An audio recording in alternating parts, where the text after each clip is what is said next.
Welcome to FuzzyTek, the show where I talk about technical, geeky, nerdy stuff. I'm Fuzzy Manners, and in this episode, I'm going to convert my 22-year-old daily driver keyboard, the Swedish layout BTC 5140, into a modern-day RGB masterpiece. Okay, well not quite, but for the record, I'm not a big fan of the whole RGB thing. I just thought it would be fun to customise my keyboard a little whilst showing you some basic soldering skills.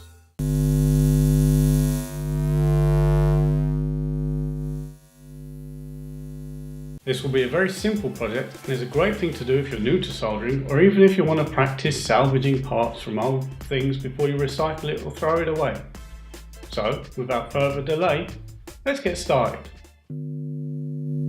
So, what exactly is it that I'll be doing? Well, I'm going to change numlock, caps lock and scroll lock to red, green and blue respectively. As they're already green, I'll only need a red and blue LED, so I can leave the middle one intact. First things first, I'll be taking the keyboard apart by removing all the screws. Every keyboard is different, so if you're planning to do this on a keyboard yourself, then be sure to look up a disassembly guide online if you're not quite sure how to open it. With all the screws removed, I'll take the cover off and set it aside. Now we can see the insides. There's not much to it, and this chip here is the brains of the project. It has a date code of 1996. I'll remove the plug for the cable and then all the screws to free the circuit board from the casing. Whilst I'm doing this, I'll tell you a little bit about the keyboard. I found it in a second-hand store in the middle of nowhere in Sweden and I couldn't resist it. I also have an IBM model M2 that I picked up from the same place for the same low price of 2 Swedish crowns, or about $2 US. This keyboard isn't really mechanical as it uses a system called rubber sliders. Apparently it's as best as you can go without going full on mech. Either way, it feels like a mechanical to use, and it even has Cherry MX mounts for the keycaps, which is how I fit those coloured keys on there. Like I mentioned before, I use it every single day as my main keyboard and I really love it. Now all the screws are removed, I'll take out the circuit board and take a look at the LEDs that I'll change. We're not needing anything else here, so I'll put this to one side ready for reassembly later. Now let's get soldering to remove the LEDs. To do this, I damp a sponge, turn on the soldering iron and set up my work area so that it's well lit and I can see what I'm working on.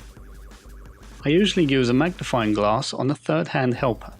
You can pick these up cheap online and there's a link to one as well as some other useful soldering related items in the description. I'll begin by putting a little bit of solder on the end of my iron. This will help to melt the 22-year-old solder already on the board so that I can remove the LED. Now I just melt the solder on the LED legs and remove the LED itself. To do this, I place the tip of the iron on the solder on the LED leg and heat it up, at the same time pulling on the LED a little so that when the solder melts, it comes free. Usually an LED will be soldered from the underneath, but in this case it's soldered on the top of the PCB, which makes it much easier for me to solder a new one in its place, as I don't have to push the legs through an already existing hole. There are a few ways to remove solder from holes that already have it in. One is to use a solder sucker, another is using solder wick, which kind of sucks up the solder into it.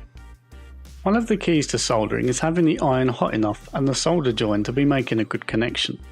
There are plenty of soldering tutorials out there that go more in depth. This video is just an example of a beginner soldering project. Again, there are some links in the description of some decent tutorials to get you started. Anyway, I'll now put in the replacement LEDs, making sure they're the correct way around. Now the LEDs are in, it's time to test that it works. It would make sense to do this before putting it all back together, otherwise if it doesn't work, you'd have to take it all apart again.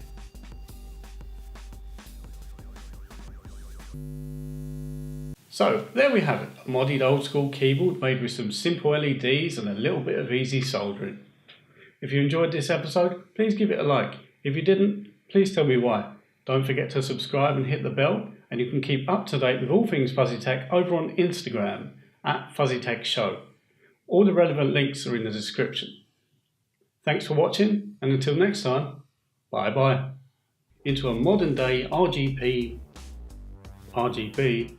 master. Or even if you want to practice the auto cues too slow, thing turned itself off halfway through the script.